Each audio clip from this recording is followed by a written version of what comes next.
I think if anything, his practices and the way he went about things last year, I think he probably feels vindicated by some of the success they had. And I think if you mentioned a more defined Sirianni, I think that's probably fair. I was kind of skeptical last year when I was watching them practice for an hour and 15 minutes. And because I was always like, I don't think you need to have crazy two-a-days like before the 2011 CBA. I don't think that's necessary, but he really took it to an extreme last year, and I was skeptical about whether or not they'd have enough work in and how sloppy they would be. And look, I didn't think they got off to a good start, obviously, but I don't know if it was because of the practices. And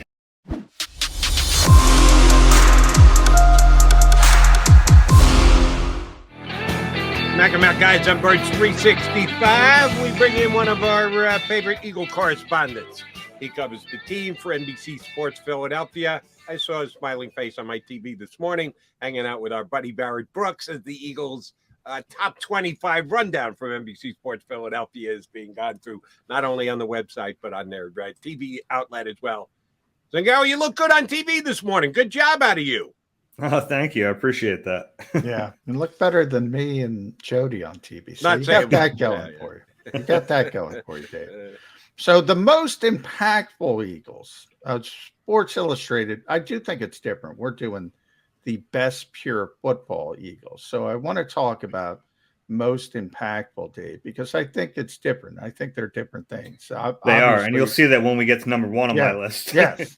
I think I can guess who number one is going to be. One of the other ones coming, who I also agree with, is Marcus Epps at safety. So before we get to Jalen Hurts, I do think, and I don't think we've had you on since the Eagles signed Jaquiski Tartt. So one, I want to get your thoughts on what that means, that signing, and what it means specifically for Marcus Epps.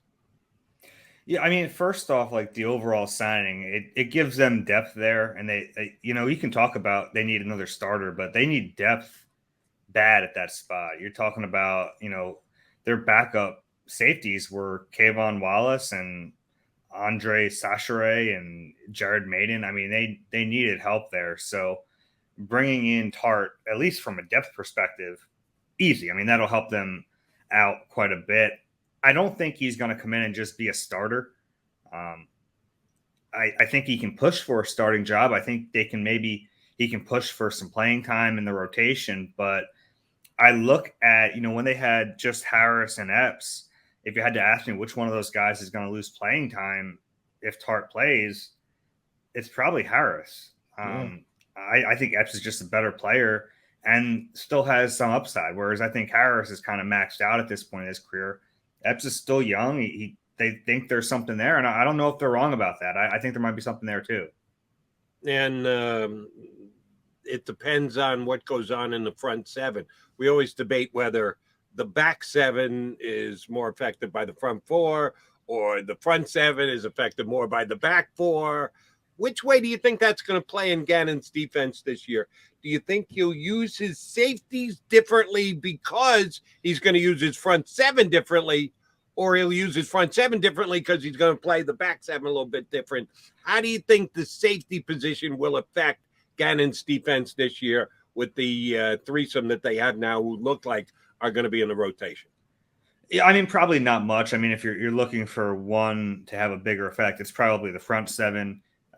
They need to generate more pressure. And it's funny, they only had 29 sacks last year. And whenever a defense doesn't have a lot of sacks, they go, well, sacks aren't that important.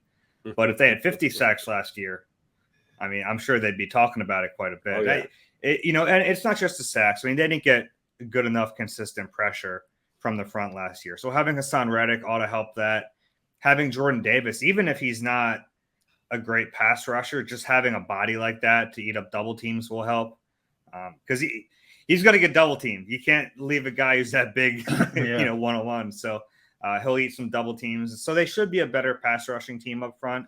Even, I mean, they even have some ability with these linebackers. Nakobe Dean in particular, we saw him at Georgia, a really skilled blitzer. So they have the opportunity to dial up those every once in a while. So I think they'll be a better pass rushing team, and that'll help out the back end more so than the back helping the front, if that makes sense. I think the pass rush will be more improved.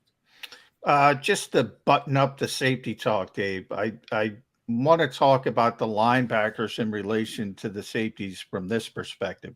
We're kind of used to it. When we had Jim Sports here, Malcolm Jenkins was here. He moved all over the place, played 7 different positions at one point. They had this Corey Graham third safety rotation at times. And then that kind of morphed into JG last year, and they had Marcus Epps mixing in with Rodney and Anthony Harris. The linebackers changed that from the perspective that why do you need big nickels, so to speak, if you have Kaiser Whites, if you have Davion Taylor, if he's ever healthy enough to stay out there, his athleticism to Kobe Dean as well. Do you think having actual talent at linebacker shifts the need for a third safety? A little bit. And it's not just talent at linebacker, it's coverage talent. And that's what Kaiser is really good at, and Nakobe should be good at it. So I get that. I still think they'll rotate those 3 safeties, even if they're not in big nickel and they don't have 3 of them out there at the same time. I still think they'll have packages for those guys to get them on the field. I don't think that was necessarily JG's plan last year. Yeah, to have 3 safeties. I think the play of Marcus Epps kind of forced him into that.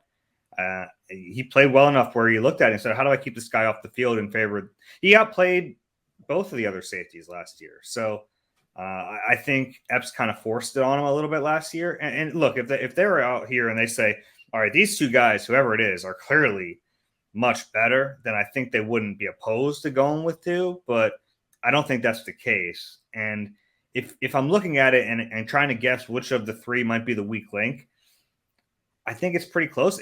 But if it's Harris, he's not going to just bench Anthony Harris because there's a familiarity there, and I think that matters too. So I think they're going to use all 3 and try to rotate them a little bit. And I think that playing time is up for grabs in training camp. I think the roles will be defined once we see them on the field. All right, Dave, you get one of my favorite type of questions, a hypothetical. We asked this of a couple of guests last week. I want to get your take on it. Assuming the Eagles get off to a bit of a slow start and they're losing games 24-23. They're not losing games 41-38 where there's offense galore. They're not losing games 17-16 where teams are playing good defense. It's on a given week, it could be either Eagles coming up short on offense or coming up short on defense. Which of their 2 coordinators with a slow start would be feeling the heat more? Jonathan Gannon, who the general manager says we're just renting because someone's going to make him a head coach, or Shane Steichen, who we found out this offseason, he was calling plays from midseason on and will be calling the plays again this season. If the Eagles get off to a slow start, you can't definitively point to one or 2 sides of the ball.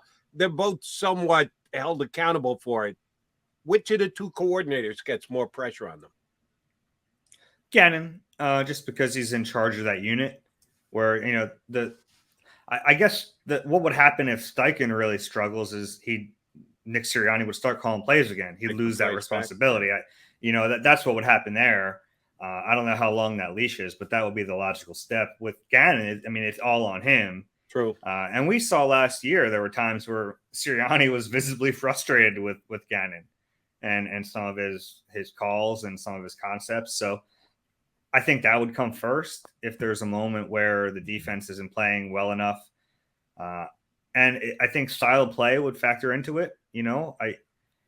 It became a big talking point last year, and I understand a lot of what Gannon did against some of those really great quarterbacks. They don't face that murderer's row this year, but I think if the defense is struggling and it's a product where you go, man, they're being so passive, I think that would frustrate. Obviously, would frustrate the fan base. We saw that last year, but I think would frustrate Nick Sirianni too. I do. I think that was part of the contention a little bit last year. When there were some tense moments when they were losing games. Nick pretty much admitted, there was a little bit too much passivity or lack of aggression, whatever. So I think that could happen again. If you're asking what's more likely, Gannon would feel the pressure because it's his unit, whereas Steichen is, is a big part of the offense, but it's still Nick's offense. He's just calling the plays in Nick's offense. By the way, when Nick kind of stepped back from play calling last year, Dave, do you think any of it had to do with the defense and the fact that he wasn't happy with the way, because Maybe a little everyone bit. thinks about it offensively, but he Yeah, well, I wasn't mean, happy yeah, about and the he lack of admitted part of the aggression. reason was because he wants to be involved in all phases. And Yeah. it is like, people don't realize there's a lot going on for a head Oh coach yeah. during a game, and it's a lot, and it's more now than ever, because now you have the analytics guys in your ear. You have to worry about challenges, and time management's obviously a huge deal. So I think that, like, I don't think that was the reason, but I think it probably factored in a little bit. Dave, I need your take on this, because I've been kind of outspoken, and guys are giving me a hard time for it, that I think the Eagles, and it's not just Eagles, I think the entire National Football League negotiated away in collective bargaining their right to play football and practice football and get ready for a season, that it's so scaled back in protection of injury that it's almost unrecognizable. Yet they had tight end U this week, and the Eagles tight end was down there, and they're all hanging out together and going through drills. And what happens if somebody blows out a knee? Did Dallas Goedert have to sign away his firstborn male that he was allowed to participate in this if he does get hurt? How is that going to play with the overly protective Philadelphia Eagles having one of their superstar players out on a football field taking some chances? I mean, it's not like they were out down there playing tackle football. I mean, they're running drills, and these guys are working out anyway. I don't think they're any more likely to get hurt at tight end U than they are running routes in their backyard. You know, okay. I don't think it's like any more. It's not any more strenuous than any workout. Honestly, there's the risk, of course, but I think there's a risk in, if he wants to have his brother throw him passes in the backyard. There's always risk, and there's a risk getting up in the morning. And it's not like, look, I wasn't a tight end U, so I can't say definitively, but I'm imagining it's not like a practice. I can't imagine, like, Kittle's playing defense and he's trying to tackle Dallas Goedert. It's not what they're doing. I actually really like I think it's a cool concept.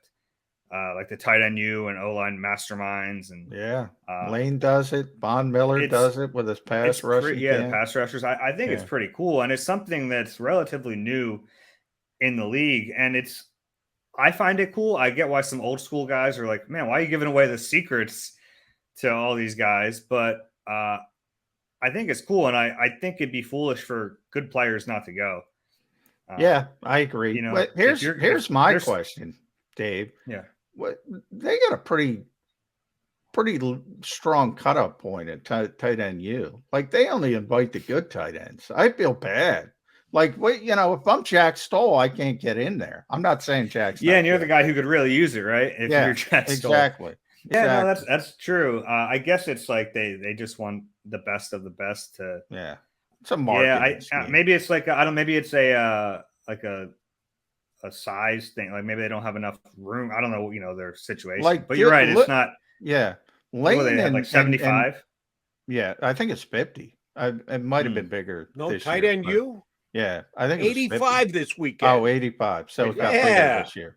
All right. Jack Stoll didn't make it. Shame on Jack Stoll. Come on, Jack, get in there. You got to fight for your position in tight end U. Yeah, I think Lane and Duke, they help everybody. Yeah, if you want to come down, they'll help you. But you're right, from the old school thinking. Obviously, Jody and I are older school. I guess it started with Isaiah Thomas and Magic Johnson kissing at midcourt in the NBA. There is, whereas Julius Erving and Larry Bird used to strangle each other. You do have a different world when it comes to professional sports and guys helping each other out.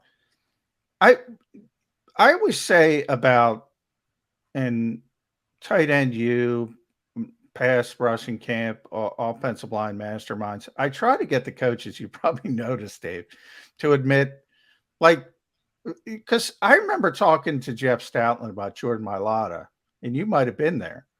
I think it was Damo who asked the actual question, was at the time the AAF, the Alliance of American Football, was making noise about being a developmental league. And I think Damo asked Stout, like, what would you think of another coach having Jordan Mailata? And he's like, I don't want anybody touching him. I don't, essentially, I don't want. And what do you think coaches think of?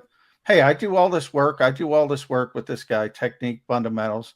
And then they go somewhere else with somebody else, and maybe they're teaching something different. Or am I just being too? No, there's something there. conspiracy-laden? And like the Mailata one is such a good example in a way, because I think part of the reason Stoutland was so successful with Mailata, for a lot of factors, and Mailata obviously plays a big role in it, but it's because he had kind of a clean slate. Like, Yeah, he didn't have completely. to break him of any bad habits because he didn't have any habits, so he was able to kind of mold him the exact way he wanted to mold a football player. I think there's a difference, though, between like really coaching technique and places like, O-line masterminds or tight end U, where they're teaching little tricks that don't really like take over the technique teaching. It's like the way I look at it is like O-line masterminds, right?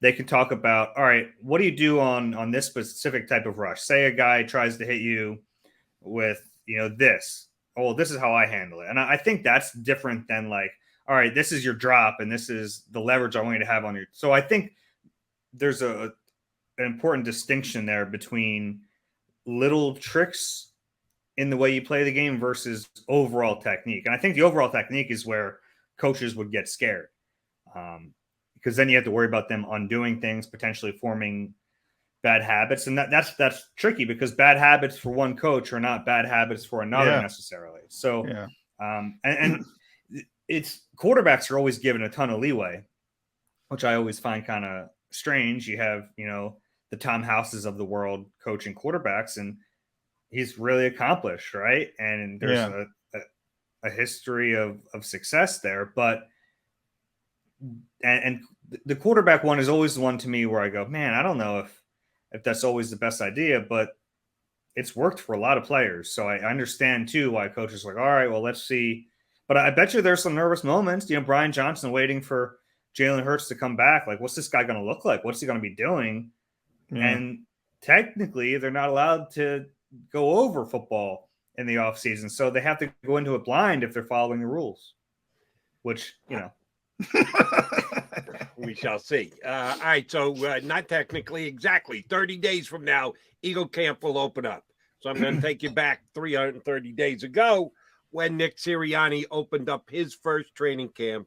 You guys had met him, his first press conference, had no idea how things were going to be done.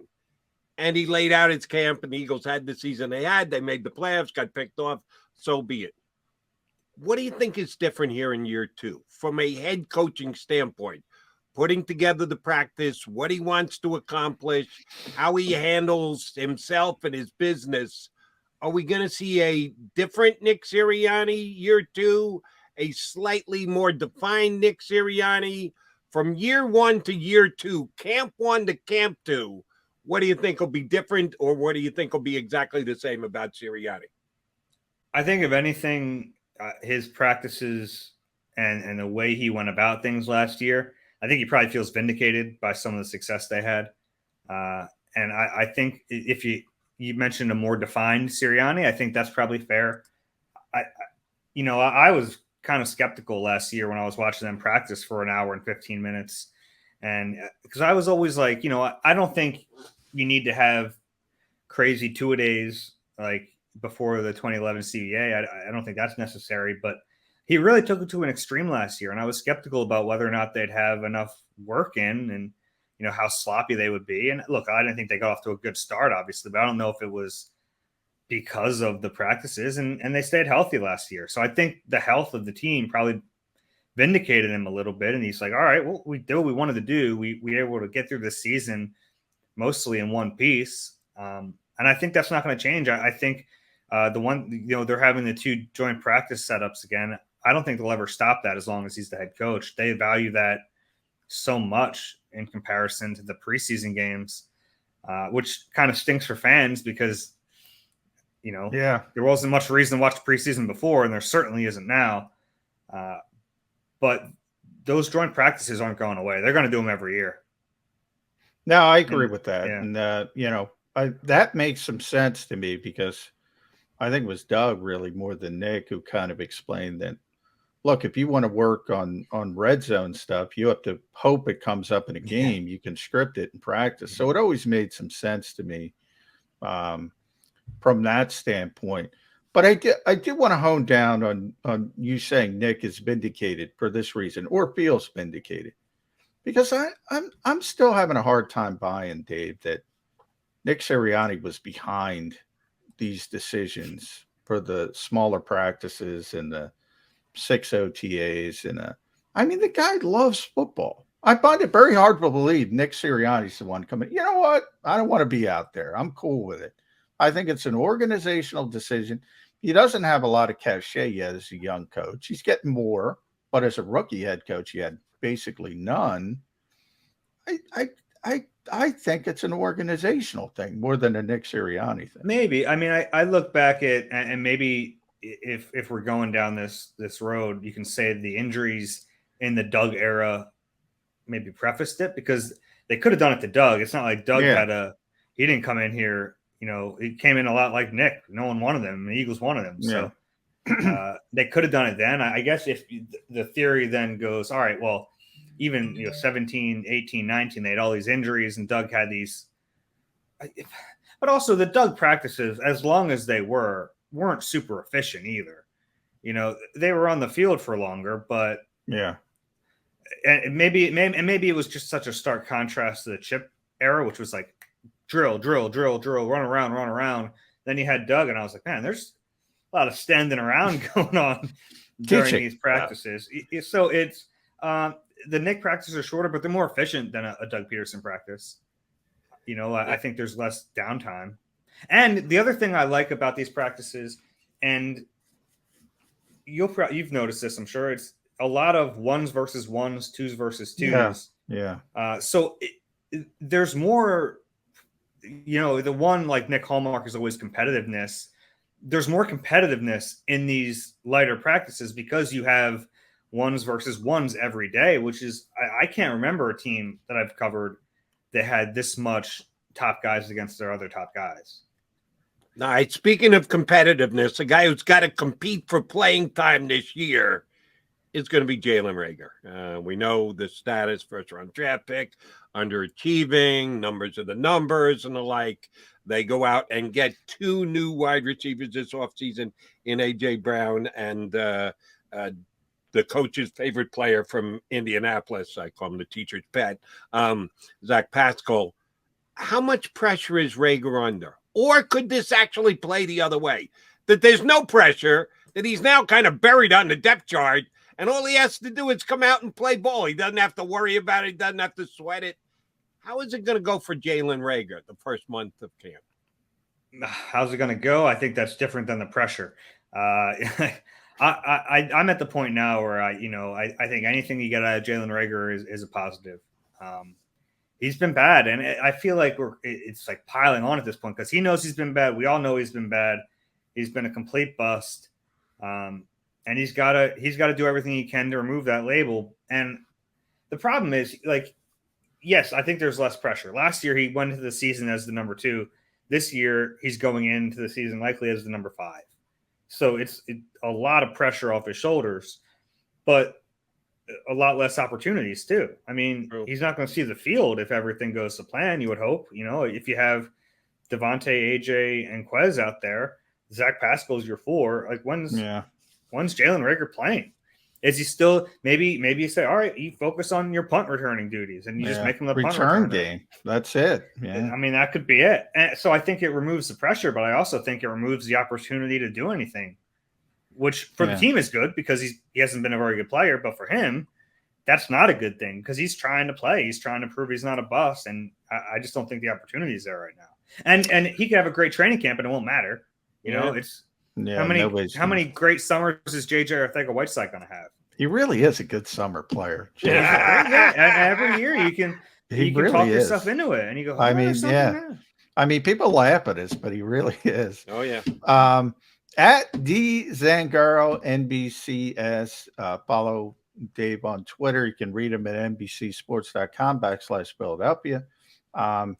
Dave, I'll leave it to you. We talked about Nick a little bit. I want to talk about the coaching staff as a whole because the band is back, man. This does not happen in the modern NFL. This doesn't.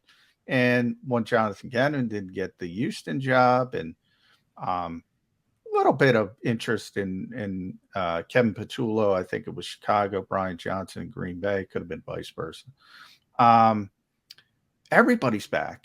And my thought process, this is it, man, because the expectations are so high. One of two things are either going to happen. Jonathan's going to get a job, Shane's going to get a job, or the bad part of that is Jeffrey Lurie's going to come looking for some scapegoats. So you got to go all the way back to 2017, where pretty much everybody and even then Doug had to fight for Frank Reich's job.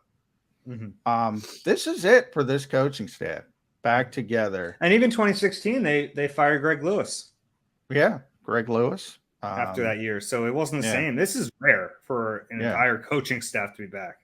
Yeah. I mean, it's almost what do you think that continuity means? The Eagles need to take advantage of this very, very short window because this is it, as I said. Yeah. I get what they're doing. I think there was a good not to reduce it to this, but I feel like there was a good vibe in the building last year with these mostly young, energetic coaches, and I think it benefited them. You're right, though. There's a ton. The expectations are high now, and it's after what they did last year, they kind of overachieved, and now they're in a situation where, the NFC it's wide open. It really is. I mean, there's good teams at the top. Obviously, you have the Super Bowl champs at the top of the list, but they're in a division that's not very good. They're in a conference that's the lesser of the two. Yeah, expectations should be high, and you're right. It's one or the other with that coaching staff. They won't be together next year. This won't be. It'll be either someone's getting fired or someone's moving on for a coaching upgrade. What you have to hope is that the front office doesn't come down with some wacky idea to bring in other schemes like they did at the end of the Doug era. But still waiting for Graham Harrell to come in.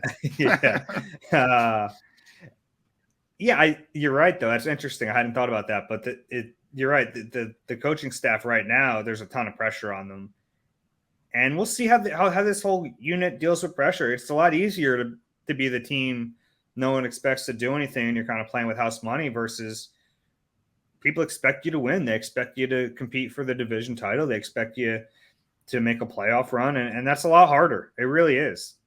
Very true. Expectations are up for the Birds this year. All right, last one from me. It's under your banner on NBC Sports Philadelphia, the Eagles list top 25. But was it just you, or did you get together with your buddy Reuben Frank?